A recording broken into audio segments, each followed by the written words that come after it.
programa de hoje você vai entender a posição da APEUESP sobre o piso salarial dos professores. Vai conferir a nossa luta contra o racismo e a violência. E vai saber mais detalhes sobre o Programa de Ensino Integral. O piso salarial profissional nacional dos professores foi sancionado em julho de 2008. A APEUESP teve participação direta nesse processo, como afirma sua presidenta, a professora Bebel. Olá, pessoal, tudo bem? Agora o piso é lei.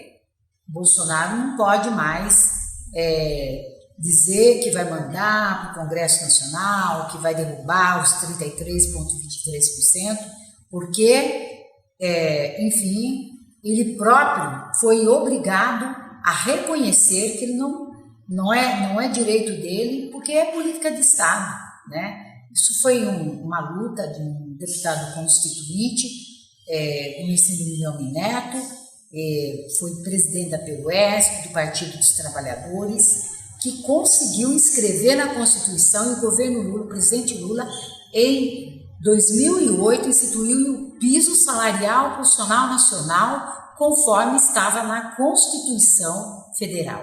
E o piso é ponto de partida e não teto. Só que aqui no estado de São Paulo, Dória quer transformar em teto.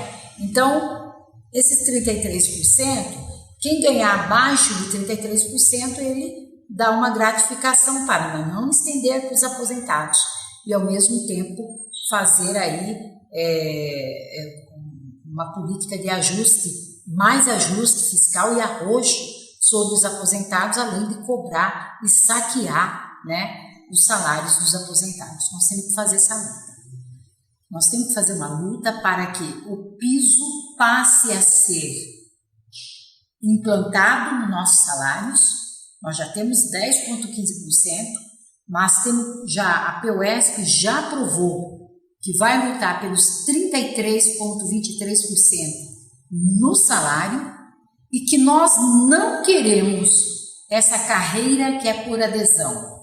Isso é balela, não subsídio.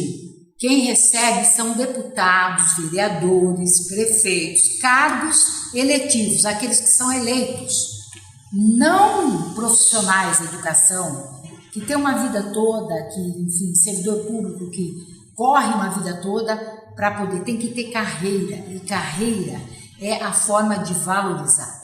Por isso, se é verdade que o governo Dória tem 3 bilhões e 700 milhões para implantar essa porcaria de subsídio que, na verdade, vai privilegiar quem está entrando com 73%, mas vai deixá-los congelados lá. E ao final da carreira, os demais vão ter praticamente abaixo do piso salarial profissional nacional. Se ele tem esses 3 bilhões, por que não aplica nessa carreira que aí está? O repasse de recursos do Fundeb para complementar o piso está regulamentado desde 2012 pelo Ministério da Educação. No ano seguinte, o STF reconheceu a constitucionalidade do piso salarial nacional, válido para todos os estados. No dia 4 de fevereiro, a professora Bebel, presidenta da APEUESP, protocolou na Assembleia Legislativa uma solicitação ao governador para que instaure uma mesa permanente de negociação com a categoria.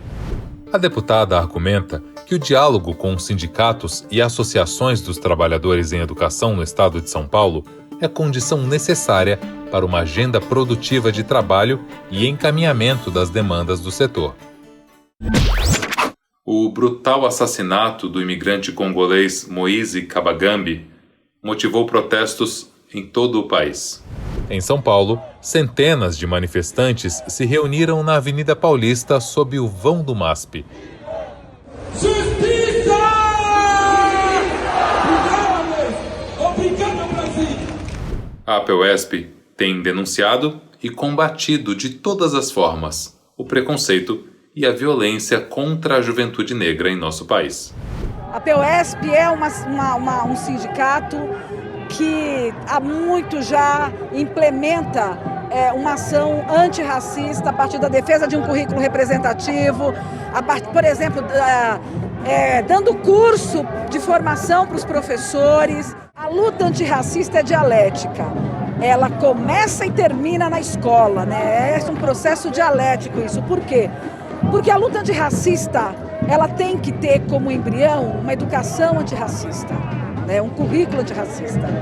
E isso é que vai fazer a possibilidade de transformação social, de transformação do pensamento, né? E essa transformação do pensamento retorna para a escola também, transformando ali aquele espaço, né? Uma pesquisa realizada em 2021 pelo Fórum Nacional de Segurança Pública, junto com a Unicef, constatou que a cada 10 jovens assassinados no Brasil, 8 são negros. Isso tem que acabar. Em reportagens publicadas no jornal Folha de São Paulo em maio e julho de 2021, é possível ver o governador e o secretário de Educação celebrando a expansão das escolas PEI. A comemoração mostra o óbvio. Eles pouco se importam com as consequências desse programa. Nós acabamos de publicar um estudo que mostra exatamente como o Estado de São Paulo, que é o estado mais rico da federação, ainda não conseguiu garantir que todos os estudantes acessem o ensino médio. Nós temos cerca de 200 mil jovens que residem no Estado de São Paulo, que não conseguiram terminar o ensino médio e que precisariam de um processo de busca ativa. Lembrando que esse é um dado anterior à pandemia, é um dado de 2019. Então, nós acreditamos que pós-pandemia, esse dado aumentou substancialmente. Nós precisamos, de fato, de políticas que reconheçam que uma parcela importante dos jovens não estão sendo atendidos. E não estão sendo atendidos porque eles não querem chegar na escola. Nós estamos falando de um estado que entre 2010 e 2008 e 2018 fechou 400 mil turmas noturnas. Então nós estamos falando de um fechamento em massa. E lembrando que em 2011, como um dos pilares do programa Educação Compromisso São Paulo, havia explícito a ideia de que era preciso fechar o turno noturno. E porque o turno noturno levava os resultados da rede estadual para baixo. Então não era uma questão de que preciso fechar o noturno porque eu quero garantir que esse menino não tenha que trabalhar e venha para amanhã. Porque isso pressuporia, por exemplo, a ideia de uma bolsa, de um auxílio permanência, de alguma coisa. Ao contrário, nós vamos fechar e esse estudante que vai ter que se virar. Não é à toa que outro dado que nos chama atenção é que em 2010 São Paulo tinha um pouco mais de 40 mil inscritos no INSEJA, que é o Exame Nacional de Certificação do Ensino Médio, né? Que é esse exame que os estudantes que acabam não conseguindo fazer educação formal vão prestar para conseguir o certificado do ensino médio. Nós tínhamos 40 mil em 2010 e passamos a ter 400 mil em 2019. Então, e aí você vai, quando a gente cruza os microdados do INSEJA, a gente vai percebendo quem é esse estudante que está fazendo. É o estudante que desistiu no primeiro ano do ensino médio. Então, de alguma forma, ele foi colocado para fora da escola. De alguma forma, a própria maneira como a política foi conduzida o levou à exclusão. Então, nos chama muito a atenção o fato de que a gente, não tendo garantido o acesso de todos os jovens ao ensino médio no estado de São Paulo, a gente esteja diminuindo o número de escolas, a gente esteja diminuindo o número de vagas, a gente esteja diminuindo o número de turnos. Então, isso nos coloca numa situação problemática, porque nós não estamos fazendo o contrário disso, que é a busca ativa, que é garantir que estudantes fiquem na escola. E isso tem como resultado, em médio e longo prazo, ampliação das desigualdades, das violências, tudo isso que a gente, como sociedade, vai pagar um preço altíssimo por ter excluído uma quantidade tão grande de jovens, né? Então, acho que isso é um elemento importante que as nossas pesquisas têm demonstrado também. E não são só os alunos que foram prejudicados. Um outro dado importante, que toda vez que uma escola se torna PEI, ela precisa de 30% a menos de professores. Então, isso, se ela tem 50% a menos de alunos, ela precisa de 30% a menos de professores. Então, você vai diminuir o tamanho da rede, do tamanho de vagas disponíveis. Essa é uma estratégia também. Então, matematicamente falando, esse 75% se paga com a diminuição do tamanho da rede, dos contratados e assim por diante. E o programa de hoje fica por aqui. Você pode acompanhar as últimas notícias do mundo da educação no nosso portal e também nas redes sociais. Até a próxima semana.